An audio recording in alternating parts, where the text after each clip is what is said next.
fund was set up because just over 2 years ago, Moira Jones was murdered in Glasgow.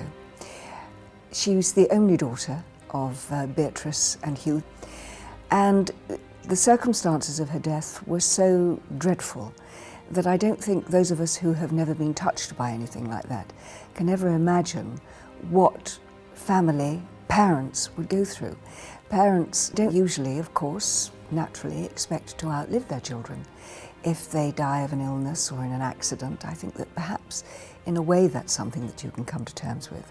But when someone dies a violent death at the hands of another individual, that makes it all the more difficult, the more painful to come to terms with.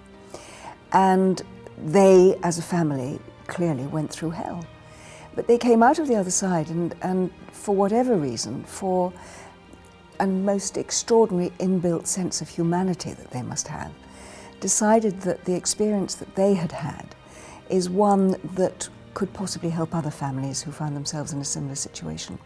So they set up the Moira Fund to be a giving charity, a charity that supports other families who find themselves in that same heartbreaking situation.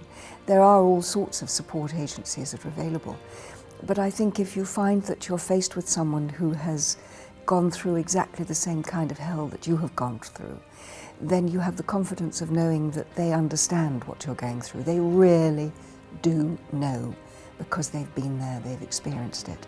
So it isn't hollow, it isn't social services doing a job. It's individuals who genuinely can appreciate and understand the depths of your pain. The charity works in a very particular way. It provides support, emotional support, financial support.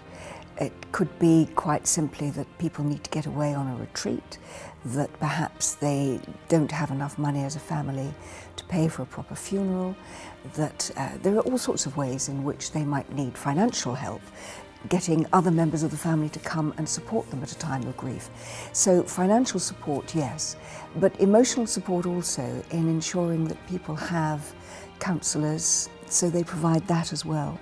The fund's been established for just over a year now, and in that time they've been able to help an enormous number of people all over the country.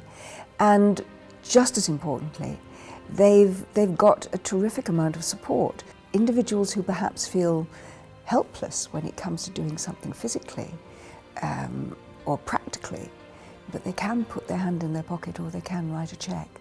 And I think that in the just over 12 months now that the charity has been formed, it's made an enormous impact.